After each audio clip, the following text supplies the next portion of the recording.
Okay, so what is your lesson going to be about tomorrow? Okay, so tomorrow we're going to be continuing with short U, reviewing it and reinforcing it because today I introduced it and he was having some difficulty with the sound and just, again, putting it all together.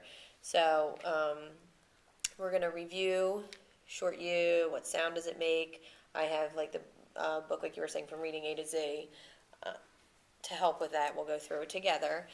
And then we're going to do a word sort because I noticed he's having trouble specifically with U and O. So, and it was like kind of like the same thing with A and E, and I focused on, deciphering the difference between those two. So we're going to do a sort with short U and short O. I have like pictures and words for that. And then I have a book from Reading A to Z called The Mutt and the Pug. So I'm going to have him go through and highlight. We're not going to read it together. I'm just going to have him highlight the short U words. And then, just to make sure he's understanding. And then I'm going to have him write some. So we do a lot of word work. So the word work is going to keep continuing. And then after that, we're going to do sight words. I've been using a flashlight with him. With those like hands-on sight word cubes, and we turn off the lights and I like roll him on the floor, and then he finds it and reads it. So he really likes that, and he's actually really trying to read the words. He comes back, puts them in the bucket. We have like a red and green bucket, so he puts in the one he knows, one he doesn't know, and then we go over those. So, yeah, that will be for sight words, and then for comprehension, we've been working on retelling. Last week, we did a lot of just going through stories and talking about what happened in the beginning, what happened in the middle, what happened in the end. So he's able to put it in sequential order now. Now I'm introducing like identifying characters with him so that he's able to incorporate that into his retell.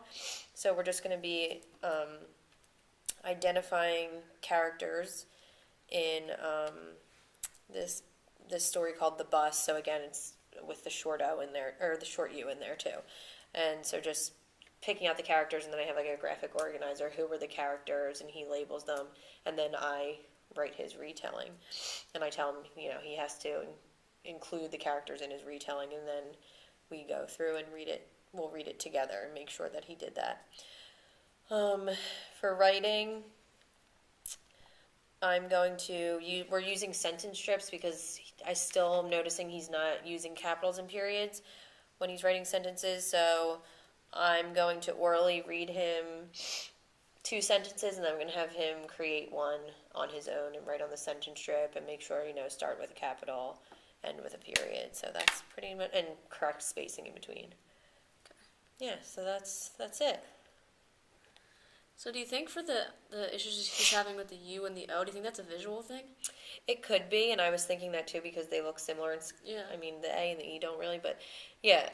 It could be that, but I feel like he's really just not attending. Like he's not really attending to the sound. Like today we did like the UGG family. Like we were doing mug, rug, and then the book was Tug and the Bug, and he kept reading. And the person's name was Tug, and we talked about that. That's the boy's name in the story, and he just kept reading it as Tim, Tom. So I feel like he's just not taking the time to look at the letters because he still needs to sometimes go through the whole like ugh and then put it together, and sometimes he just, I guess, relies on background knowledge. He knew a name with the T, so he said Tom. So, but I just want to reinforce that with him still. Okay. And why do you feel that this direction that you're going in is appropriate for this time?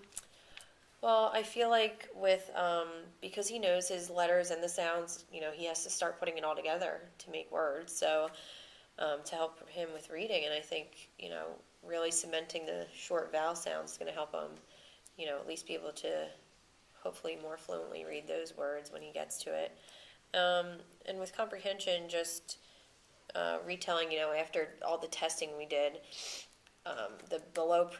he's below pre-primer because even on the pre-primer level, I read it out loud to him and he could not recall like barely anything from the story. So just having him be able to recall information and hopefully use a little more detail with characters, and then we're going to move on to setting. Okay. Yeah. All right. Let's see. So how are you going to know that your 2T has met your objectives for the lesson? What forms of assessment will you use? Okay. A lot of the assessment will be informal, but with the sorts, just when he's picking up the word, even if it's a picture like of a sun, is he putting it under the O category? Is he putting it under the U? Um, when he's highlighting the words in the one story, I'll be able to see, is he highlighting the correct short U words, or is he again, messing those up with the O? And I think with comprehension, just when he fills out the graphic organizer, if he's able to recall the characters and identify them and then incorporate that into his retelling. Um, with writing, just like I said, starting with capital and ending with a period, I'll just be, observing. And why did you choose to use the word sort with him? Is that something that you think he's going to enjoy? Yeah, he likes the word sort. I try to do a lot of hands-on things with him because he's active and just get him. He likes with the flashlight, he likes just be holding things, doing things. So we've been doing the word sorts, and he is kind of routined in a way. So he likes to be we start with that, and then we do word work, then we do comprehension. So he does enjoy the word sorts. Okay. Let's see. All right. So last time, I looked at how many times you were redirecting, right, providing support if right. needed, and we've kind of worked on that. And this time, what did you want me to look for in your lesson for tomorrow? Well, I think because I did jump in on him so much, even though if it was clarifying or redirecting him, I was doing it a lot. So I think I need to give him more wait time to figure things out for himself. So just check, just same thing. I guess we'll just do a T chart, providing enough wait time, not providing it. You can just do checks, but maybe write specifically, what was I helping him with too much, or what was the areas I wasn't giving him enough wait time on. Okay, and that is, like you said, that was from kind of piggybacking on what we did last time. Yeah. You're still feeling. Yeah, I still feel like I'm doing it too much. I'm jumping in a little bit too much, too quick. Okay. Alright. All right. So next time I'll look for that for you and we can discuss it. Okay, sounds Okay. good.